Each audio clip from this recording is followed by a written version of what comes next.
T-Dog, J-Boy, and me, I'm Lugs. Our pride and joy is pumping our mugs. Be careful, kids, it could get rough. We're flipping our lids on sports and other stuff.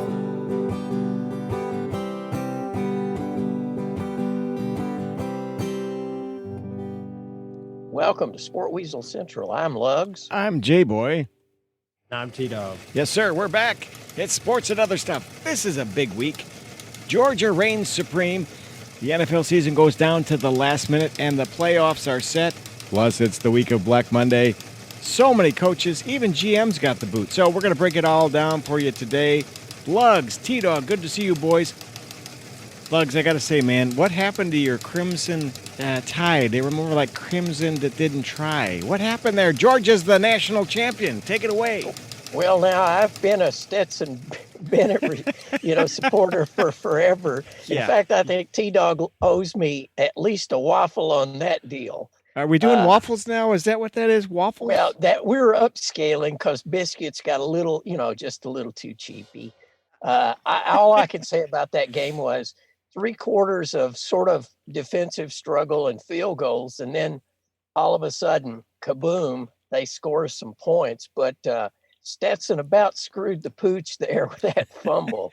That could have been bad. That really could have. But as it is, they'll make movies. He'll get the book rights. And plus, you got to love when you look at our boy Saban's face, especially that one interception when they showed him over there. He was about to chew his own head off. So, well, that's true. But hey, Georgia reigns supreme. I mean, they really were the best team this year, right, T-Dog? Yeah, I mean, I will admit, going into the game, always got to give credit to Vegas. Vegas had Georgia favored entering the game, and it was kind of surprising just because, just a few weeks ago, Alabama won by 17. So you're like, what does Vegas know that I don't? I think a lot of it had to do with in the first game, Michi got injured. So obviously not having Michi really hurt Alabama because how they had so much success against Georgia in that SEC championship game is they just didn't even decide to run. They just tossed the ball around.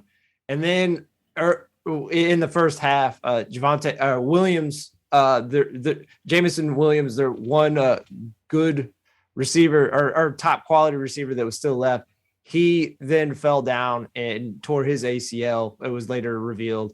So, credit to Bryce Young for even keeping him in the game until late. Like, he was throwing to a bunch of guys probably in the future that will be first to third round picks, but just they didn't have a lot of, reps and experience. And they're going against a Georgia defense that's possibly the best defense in the last decade.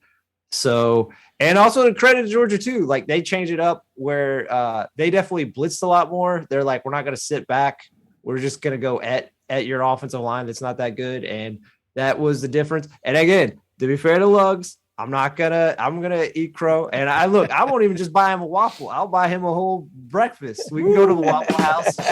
If you want some hash browns smothered and covered, we can do it. Lego my ego. That's what I said. And he kind of hit on the thing that was really interesting. The credit to Stetson Bennett is like, he looked like the Stetson Bennett I thought he would be in terms of when the game got big, he had that huge fumble. I'm not going to completely put it on him, but that felt like the moment where the dam was going to break and Alabama was just going to start to be the tide and essentially drown the Georgia Bulldogs. And credit Stetson Bennett. Right after that, that seemed to be the catalyst going the other way. Stetson Bennett with that deep pass to give them the lead. It was underthrown, but still, I credit him. He noticed they had a free play and he threw it, and it wasn't an awful throw. But the Bauer touchdown, I'll credit to him, even though like it was essentially, he just dropped it. It was essentially just a horizontal pass to a degree. But if you watch, it was a nice touch to Bauer, and obviously Bauer being the stud tight end he is, he just cruised into the And that was pretty much it. The pick six was great. The funniest part about that was because Larry's talking about Nick Saban. The funniest part about that is on the other side, Kirby Smart is like, the game is won. And he's just yelling at the guy to kneel down. He's telling him to kneel down. And you can't tell that guy. He's cruising to the end zone. He wants to get his points. He never knows when he's going to get other points. So, I guess to finish up, credit to Kirby Smart, credit to Stetson Bennett, credit to all the Bulldogs. They pulled through. And thankfully for us, again, I don't dislike Alabama, but I'm just happy there's another team to win. It makes the game more interesting. I'm not asking for parity, but at least some variety. Congratulations to the Georgia Bulldogs. Yeah. And my favorite comment of the week was Saban basically saying that, this new name, image, and likeness is going to cause havoc because players will now be paid and it'll whoever can afford the best players. And I'm thinking, dude, you've had the best players for the last, 30 years? Shut up. That's right. As long as they've been best players, they've been at Alabama, right? I will say too, my favorite quote from Nick Saban after, and I think he's just one of those guys. He's obviously very smart, and I think he does have affection for other people. I know he doesn't like to show it. I think sometimes he's not doing it well verbalizing. His way of saying congratulations to Kirby Smart afterwards, at least through the press conference, I'm sure he was very cordial to him one-on-one, but he said, yeah, if we're going to lose one, it's nice to lose one to someone who helped our program, sort of. And it's like, why do you throw in the sort of as a qualifier? I like the sort of. Kirby Smart was goofed out, but I don't know. But hey, worth noting, it's the second lowest rated CFP championship game so far. So not everybody's watching like we're watching. Okay, NFL. I don't think, guys, Roger Goodell could have scripted the final week of the regular season any better, down to the wire. Where do you want to start? That crazy Chargers-Raiders game, guys, just sit on the ball and you're both in. But that may be no. What do you say? These are guys. I mean, they're playing for all the marbles, and plus those two teams have been, AFC, AFL rifles for a long, long time. True. And they wanted to win. Plus, you gotta figure Roethlisberger. Every play was the end of his career, right? Yeah, I mean, absolutely every play in that game and every play in the game that Pittsburgh played was. But entertainment value, I don't think you'll ever get more entertainment value out of that. And I'm glad to see that Derek Carr gets a moment in the playoffs. I've never been a big fan, but he's held them together this season. So, but aren't we robbed because we won't see Herbert in the playoffs? That's who I wanted to see. But go ahead, dog. We definitely got robbed of not seeing Herbert. I'm not saying that the Raiders should have been the one to be on the sidelines to take their place because they were more deserving than the Steelers to be in the playoffs. Right. And so, as well as I think the Chargers, Herbert, particularly those last few drives. I mean, essentially they were down, I believe, 15 with like half of the fourth quarter to go. And particularly the touchdown, I'm trying to think off the top of my head. I'm going to see real quick. They had four fourth down tries. That's amazing to me. Yep. The touchdown to Joshua Palmer, I believe it was like a 4th and 25. It was a 4th and 25. This man, and again, this is the people that say arm talent doesn't matter to this. And look, there's a lot of great quarterbacks that are like first ballot Hall of Famers that get into Hall of Fame. That being said, Herbert threw an absolute rocket to Jordan to Palmer, and it allowed, and then they converted a 2-point conversion to Austin Eckler.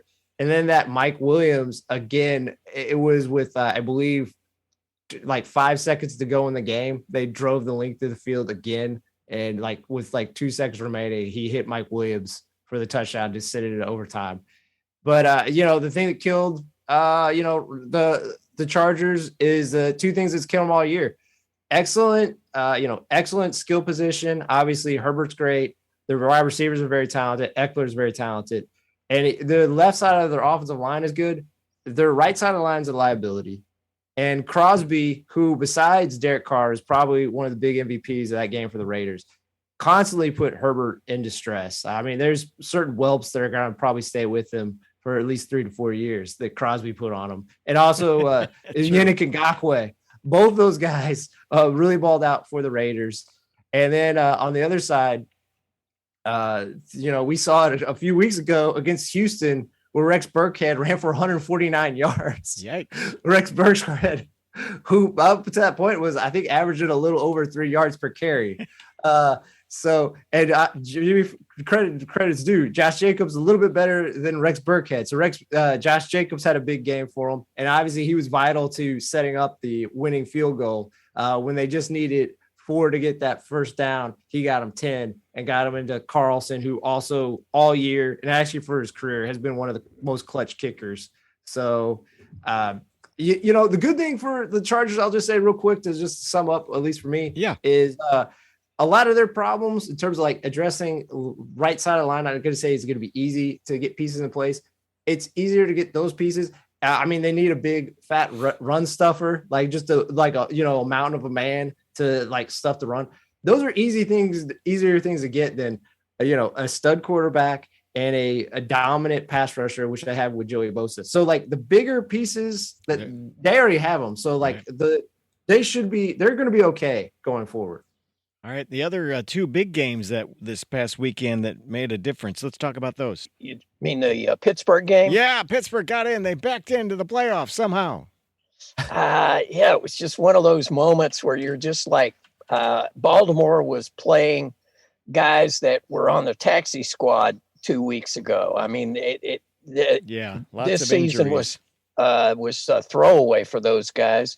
But you're still being paid to play ball, so they showed up. But I'll give it to Roethlisberger. He had a couple of passes that really had echoes of the old Roethlisberger, but then he would do some weird stuff with the ball. It looked like a flipping duck or something. So, but again, entertaining game. You're seeing the man at the end of his career. And like I said before, every play is his last play in the NFL. And so I'm happy to see him get one final shot. So that was an entertaining game. That's my takeaway. Yeah, it was entertaining in a way. The thing I really take away from it is, obviously both those teams were essentially battling for an opportunity. They were both kind of head to head, and it's just kind of perfect because those teams, and particularly those coaches, Mike Tomlin and Harbaugh, obviously they're big rivals, but they're kind of mirror images into each other. Like a lot of things haven't gone right for either of these teams, like all year. Like there's multiple potholes. I mean, didn't have Lamar Jackson for the last 6 weeks, it feels like. Pittsburgh had one of the most atrocious run defenses probably in the history of their team, particularly in the Super Bowl era. And for them to be able to stay in the fight and actually get in, it's a credit to, like I said, both those organizations. Roethlisberger is weird to me because he feels like just like old jalopy car. Like it takes him like to the fourth quarter, he starts putting plays together, but those first 3 quarters, like he's dead. Like he's not gonna do a thing. So like he look kind of like what Lug said. He still has some magical moments, glimmers. It's just I just don't see it happening against KC. But they're certainly operating on fumes, aren't they? Wow. The Steelers. Come on. Yeah, we saw this game that's going to happen this weekend, like a few weeks ago, and KC just completely killed them. I mean, what Chris Jones is going to do to that offensive line, it's not that good for the Pittsburgh. I don't wish that. I'm not the biggest Rodgers fan, but I don't wish that on any man. So, well, now I'll have to say, I give the Steelers a chance just because those guys are going to kill people on that field. I mean, all you got to do anytime during the game for Pittsburgh is look over and look at Tomlin's face.